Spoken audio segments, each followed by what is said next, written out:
Alors on va raconter un petit peu la vie de Massimo Gardia, qui a une vie très, très étonnante. Ce soir, on a d'ailleurs beaucoup de destins étonnants avec vous, avec Ivana Trump, avec... c'est vraiment des gens qui ont des destins incroyables. Alors vous étiez un jeune Napolitain désargenté au départ, hein, oui.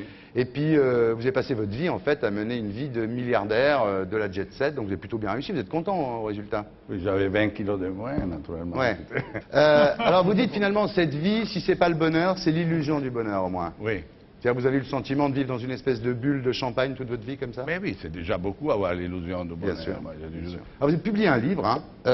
Vous publiez un livre qui s'appelle Jet Set. Ah, vous le faites pas, Massimo? Si, faut le faire, Massimo. Ça s'appelle Jet Set, donc les mémoires d'un playboy international chez Michel Lafon. Et c'est Massimo Gardia. Et c'est un livre très très étonnant. Moi je l'ai lu au départ, bon je croyais que c'était très superficiel, que c'était très léger, frivole. Et en fait c'est vrai, c'est sincère. Et c'est très étonnant à cause de ça. Préface de Françoise Sagan. Françoise Sagan est une amie, si on peut dire, hein, de Massimo. On va rester là pour le moment.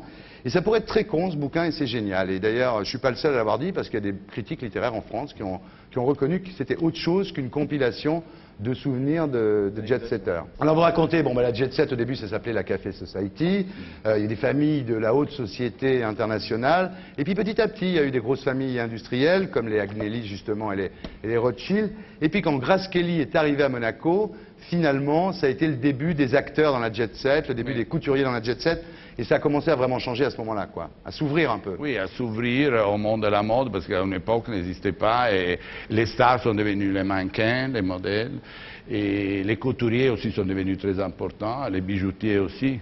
Et puis d'un seul coup, quand même, maintenant, c'est devenu très, très mercantile, la jet set, non? Non, je dirais pas. Je vois qu'il y a une fête, elle est organisée par un bijoutier, Massimo. Comme tout ça change dans le monde, le visage du monde a changé, c'est naturel que même la mondanité ait changé. Ouais. Voilà. Alors, Massimo Gardia, donc, est né en... On peut le dire? Quelle époque vous êtes né? Si c'est nécessaire. Non, on va pas le dire. Donc vous êtes rentré dans la jet set en 1965, à l'âge de 24 ans, comme ça on sait à quel âge. Mais ça, hein. C'est en fait comme les gens donnent importance à l'âge. Là, ils sont tous chez eux avec la calculette. Ah, c'est terrible. C'est le calcul mental. Dans les journaux italiens, c'est le pire, parce que à côté de chaque personnage, on met l'âge. C'est terrible. Non, ici, on ne le fait pas, nous. Alors, donc vous êtes rentré dans la jet set, en fait, grâce à Pierre Cardin. Vous connaissez Pierre Cardin? Oui, bien sûr, les garages Pierre Cardin. Les garages Pierre Cardin, les chocolats Pierre Cardin. Oui. Et alors, tout de suite, vous étiez très très beau, hein, vraiment magnifique. Hein. C'est pas que vous êtes mal maintenant, mais franchement, vous étiez craquant. Hein. Et alors, tout de suite, une femme vous prend sous son aile. J'ai dit comme ça. Hein. D'une dame de 60 ans qui s'appelait Cécile de Rothschild. Ça a été la première, finalement, la sœur du baron Ali de Rothschild, qui s'est occupée de vous, quoi. Hein. Et vous dites d'ailleurs dans votre bouquin, vous dites j'étais jeune et vigoureux. Et j'adorais séduire. Il était très vigoureux, Massimo. Hein. Et alors, vous dites, je m'efforçais de ne pas me muer en simple gigolo. Oui. Pourquoi? Parce que, vous savez, si vous comparissez dans une scène de la société et vous arrivez comme gigolo, vous êtes marqué à vie. Alors, c'est vraiment... Quand on a 24 ans et qu'on sort avec une femme riche de 60 ans, c'est difficile de ne pas être taxé de gigolisme, non? Si, oui, mais... en effet, beaucoup de gens, au début, ont pensé ça de moi, mais je l'ai montré après que c'était pas vrai. Ben vous dites, j'acceptais ces cadeaux, mais j'ai forcé de ne pas me faire entretenir. Oui, j'ai eu tellement de succès avec les personnes.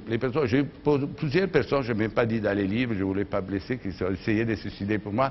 J'avais beaucoup de succès et me faisaient des cadeaux extraordinaires. Ouais. Et moi, je dois dire la vérité, j'adorais les cadeaux. Vous avez je jamais les adore encore, mais non, malheureusement, personne ne me fait plus de cadeaux. Massimo, c'est pas un gigolo, mais il n'est jamais arrivé à refuser les cadeaux. C'est marrant, ça. Mais il n'a pas tort. Alors, vous étiez... Alors, Massimo, la question importante, c'est vous, à l'époque, vous étiez un playboy. Il y a les playboys de profession habillés par Carton et Chaussures. Ou alors Ou alors Il y a les playboys de profession habillés par Carton et Chaussures. Alors, gigolo ou playboy? Moi, je préfère playboy. Playboy, d'accord. Alors, Cécile de Rothschild, on continue parce que c'est que le début, ça. Cécile de Rothschild vous présente une amie à elle, sa meilleure amie, Greta Garbo. Ah oui, quand même. Ah ouais. Ah ouais, attends. Les mobilettes, Greta Garbo. Les mobilettes Greta Garbo. Qui allait dans le garage Pierre Cardin, ouais. Sont bien celles-là aussi. Greta Garbo, donc, qui avait 64 ans et vous, 25. Oui. Hein. Et alors, à l'époque, elle était dans une phase, Greta Garbo, de réclusion extrême, non? Elle sortait plus du tout, elle se montrait plus. Elle ne voulait plus sortir. Moi, j'essayais de la sortir remettre, de ça. la ressortir de tout ça. moi. Alors, vous dites, en parlant de Greta Garbo à l'époque, elle était d'une beauté renversante, Oui. un visage presque enfantin, malgré ses 64 ans. Quand elle entrait dans une chambre, vous la remarquez immédiatement. Elle avait la façon dans laquelle elle marchait, même si Ouais. c'était pas une femme Ouais. d'une beauté, elle avait ses années, mais elle avait quelque chose Tout de d'extraordinaire. suite, vous pensez à elle si elle entrait dans une chambre. C'est tout de suite... hein, c'est marrant Oui. quand même. Oui. Alors, vous dites d'ailleurs un truc, c'est que Greta Garbo préférait la compagnie des femmes, hein, d'une façon générale, elle préférait Oui. la compagnie des femmes, aussi bien sur le plan social que sexuel. C'est-à-dire, elle aimait bien les femmes, quoi, d'une façon générale. Oui, j'ai eu l'impression qu'elle n'était pas folle physiquement de moi. Elle Ouais. préférait ma compagnie comme Ouais. pour l'accompagner et tout ça. Elle plutôt aimait que- en fait que vous l'escortiez, Voilà. mais... Parce qu'elle était une femme très seule. Elle s'amusait Ouais. beaucoup avec moi. Et moi, je ne lui parlais jamais du cinéma. Elle détestait pas les gens De qui sa lui carrière et parlaient tout ça, de ouais. sa carrière passée. Et c'était une femme qui n'avait pas le système nerveux pour supporter toute la célébrité qui Ah. lui était tombée sur les épaules. Ouais. Alors Parce bon, que c'est très dur, vous comprenez. elle n'était tout pas... le temps. Elle était pas très... Elle préférait les filles, le triolisme aussi, avec le couple Schlie. Elle est, Vous arrêtez là, parce que je commence à être un peu excité, moi, dans l'histoire. là. Ah, puis j'ai mon collègue, là. Il y a, il y a- Ah bah il y a- ça il y a nous une chauffe, scène dans le bouquin, oui ça va nous chauffer, là, parce qu'il y a Ouais. une scène dans le bouquin de Massimo où il dit, bah voilà, son honneur de Playboy est en jeu, quoi. Il dit à un moment, il faut Ah y oui. aller, Ouais. il me fallait posséder la star Ah oui. la plus célèbre du monde. Parce qu'à mon époque, c'était une honte sortir avec une femme et pas coucher avec. Ouais. Je ne sais pas pourquoi. Ouais. Aujourd'hui c'est C'était fini honte. ça. Hein. C'est l'inverse. C'est fini. c'est Maintenant, les fini, gens ça. s'en fichent. Ouais, Sort, maintenant c'est ça. fini, oui. Mais à l'époque, oui. À l'époque, Donc oui. Massimo y va, dans le noir, hein, ça s'est passé dans le noir avec Greta Garbo. Ah, c'est elle, vous les noirs absolus. Si ça se trouve, c'était pas Greta Garbo. J'ai dit, non. Va savoir. On ne sait pas en fait. Son frère. Et alors vous dites, J'ai dû même obscurer la porte. ah oui, mettre oui. contre la porte. Ah, ouais. Ah oui, vous avez mis une serviette en bas pour Voilà, pas qu'il y ait la c'est lumière bien, qui voilà. passe. Oui, la lumière, d'accord. Et alors, le lendemain, vous la trouvez très froide en fait, hein, avec Oui, vous. elle ne voulait pas parler de ça. Elle voulait pas parler de ça, Voilà, elle voulait pas absolument. épiloguer comme Non, non. disent certains. Et alors, en fait, vous dites, elle pratiquait le sexe avec moi uniquement pour me faire plaisir. Oui, j'avais l'impression. C'est Elle génial. n'était pas Greta passionnée. Garbo qui couche avec toi pour te faire plaisir. Elle Ah, n'était le pas mec. passionnée. Ouais. Alors bon, bah, ça lance votre carrière. Et puis alors, il y a un épisode évidemment fameux. C'est qu'un jour, vous avez des amis paparazzi et vous organisez une séance. Oui. Voilà, vous arrivez à l'aéroport de Milan avec Greta Garbo, Je tous ne les photographes. pas parce que, vous comprenez, un garçon qui vient de Naples et qui sort avec la femme la plus célèbre du monde, c'est terrible pour un playboy. Alors, je n'ai pas résisté. J'ai résisté. Tiens, à la fin, je n'ai pas résisté. Un ami à moi m'a dit, je t'envoie un photographe. Ils sont arrivés 3 photographes. Et voilà. Et du alors, jour au elle m'a lendemain, dit, ouais. elle m'a dit en anglais naturellement, je le dis en français, tu m'as eu une fois, tu m'auras jamais plus. Voilà. Ah oui, bah Et ça a été fini. Fini. Ça a été fini pour C'était une toujours. belle époque, quand même, parce qu'à l'époque, vous aviez Grace Kelly, aujourd'hui, on a Philippe Kelly, nous, tu vois. Ouais. Un peu moins, hein, quand même. C'est pas... Alors, vous sortiez avec la Ciche, infidèle aussi, non C'est une star. À l'époque, ouais, c'était... Non mais c'est vrai, Massimo est très cool. Arrêtez d'applaudir. Je connais bien la vie, Massimo. Arrêtez d'applaudir, c'est gênant. Alors, mais c'est une bonne question. Alors après, bon, vous avez eu une aventure avec Françoise Sagan, qui a une phrase, qui était mariée à l'époque, qui était mariée avec un Américain. Oui. Après, ça a continué toujours. Bah je ouais, veux mais on n'est dire, pas au bout, hein, moi, des je vais vous hauts, dire. des bas. Ah, il y en a quelques-unes. Hein. Et encore maintenant, c'est une amitié amoureuse. Et alors Beaucoup. Françoise Sagan, elle dit en parlant, parce qu'elle était mariée à l'époque, elle dit en parlant de son mari, la trahison est le seul moyen d'assurer la survie d'un mariage. Elle a raison. Elle a raison? Ah, je suis tout à fait d'accord. Vous êtes marié, Oui, Massimo oui, oui. Non, mais Ah, ça- j'ai une femme qui me donne beaucoup de liberté, très intelligente aussi. Me donne beaucoup de liberté. Vous avez d'autres aventures ailleurs, tout ça Non, parce que quand on vous donne la liberté, vous n'avez plus envie. C'est les gens qui sont Ah, il est malin. jaloux, voilà. Ah ouais. Hein? Chaque semaine, on essaie ici de Ouais. savoir comment se démerder. La semaine Ouais, dernière, c'est Michel pas Latte mal, nous c'est a pas mal, expliqué c'est pas que Comment il la fait, Michel, fidélité... lui Bah lui, il dit, sa femme lui a expliqué que la fidélité, c'était dans la tête. Non, il dit dans la tête. Voilà, dans la tête. Voilà. Dans la tête. Et alors, Je t'adore, Michel. Sagan, elle vous apportait en plus une touche culturelle. Pour vous, c'était vachement bien, parce que quand même, bon... Non, c'est un douche culturelle extérieure, j'ai dit pour les autres qui me regardaient Ouais. avec elle. Parce que François, naturellement, n'a jamais parlé de littérature avec moi, ça ne Ouais. m'intéresse pas. Elle préfère parler de ça avec Bernard Franck. Alors, et là, alors on arrive aux choses importantes, mesdames, messieurs.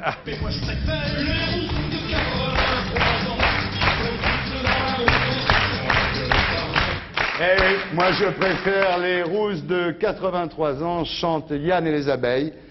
parce que Massimo, à 31 ans, vous découvrez que vous n'avez jamais travaillé, vous refusez d'épouser une riche héritière. Non, mais en effet, je détestais l'idée du mariage. J'ai toujours Ouais. détesté. Au fond, il y a en vérité que j'étais un playboy né parce que Ouais. j'ai toujours détesté les mariages, l'idée d'être prisonnier, de rentrer toujours tous les soirs avec la Ouais. même femme, l'idée d'être obligé, être là. Non, non, j'ai toujours détesté ça. Arrêtez, voilà. Massimo, arrêtez. Et donc, et là, vous écoutez les enfants, Ah, ouais. là, J'aime bien quand oui, c'est vrai, c'est vrai. et là,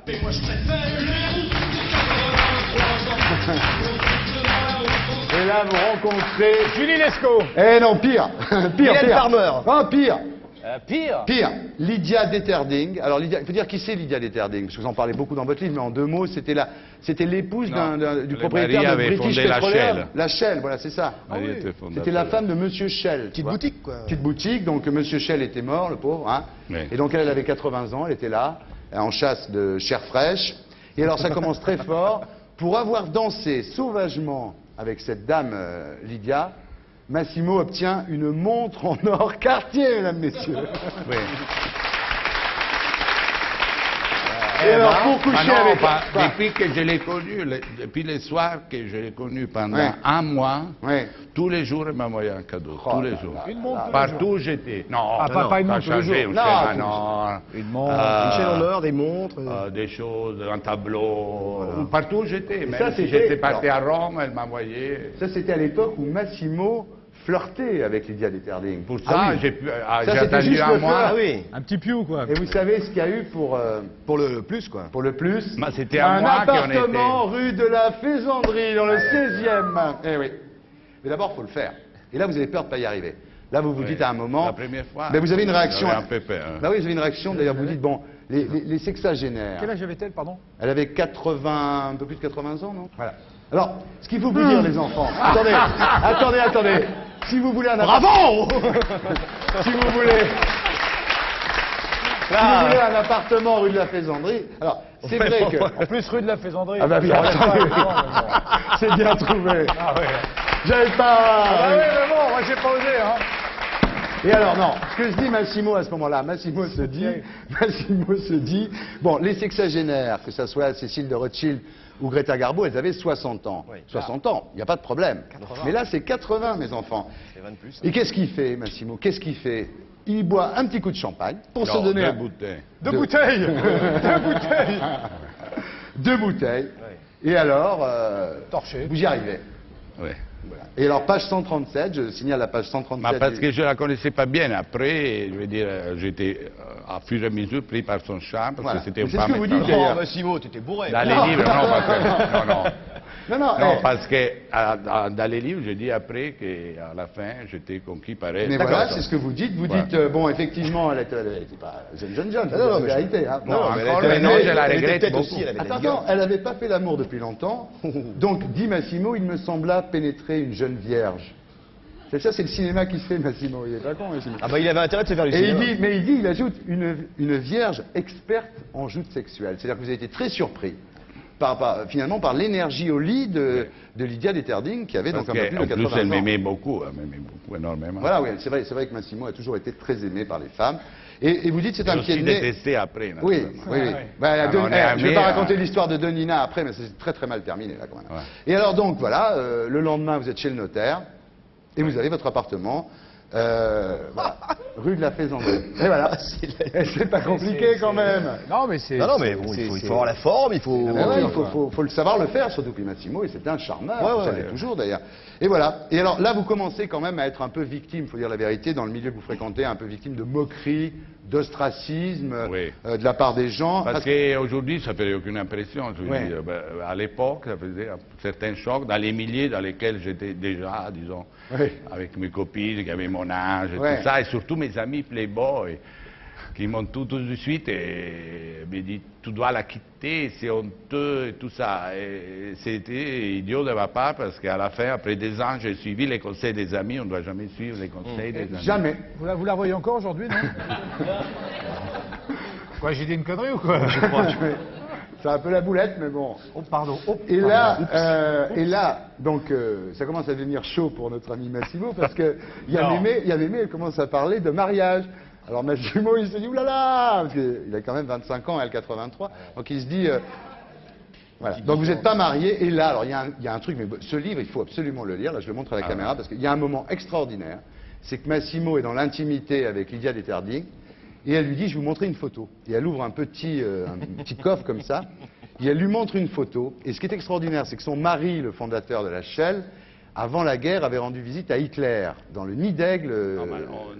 Ont été écrits des livres sur l'amitié de son mari et Hitler. Voilà, et c'est le mari de cette gonzesse, de cette dame, pardon. C'était très connu, je veux était dire. allé voir Hitler, et donc ils avaient passé un déjeuner à Berchtesgaden avec Hitler, Eva Braun, Lydia Detterding et son mari. Ouais. Et après le déjeuner, elle était devenue la maîtresse d'Hitler. Et là, vous vous retrouvez. D'abord, elle dit vous dites au passage qu'elle vous a avoué qu'Hitler était pratiquement impuissant. Hein. Oui. Bon. Ce qui explique pas mal de choses. Ouais, ce qui explique pas mal de choses. Et là, là vous êtes bouleversé. Quoi. Vous vous dites, je tiens dans mes Oui, bras parce que cette moi, je femme suis qui était né la dans une maîtresse famille. d'Hitler. Oui. Moi, des oncles à moi ont été persécutés par les fascistes en Italie. Je suis né dans une famille socialiste et tout ça. Deux oncles à moi ont été tués par les fascistes en Italie. Et alors, vraiment, j'avais un choc énorme. Ouais. Ça m'est bloqué même sexuellement après. Il n'y a que ça qui arrive à le bloquer. Hein. C'est que la gonzesse est couchée avec Hitler. Sinon, il n'y a pas de problème. Ça bloque en même temps. Non. Et alors là, vous êtes... bon, elle veut toujours rester avec vous. Elle vous propose de vous monter une affaire de décoration.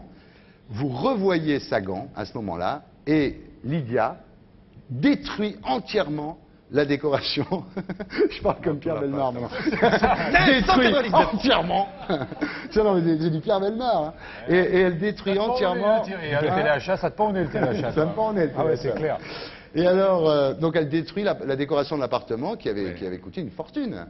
Il y avait des tableaux de Dali, tout ça. Elle détruit tout jusqu'aux ampoules. Dans 2 jours. Elle arrache les douilles des ampoules.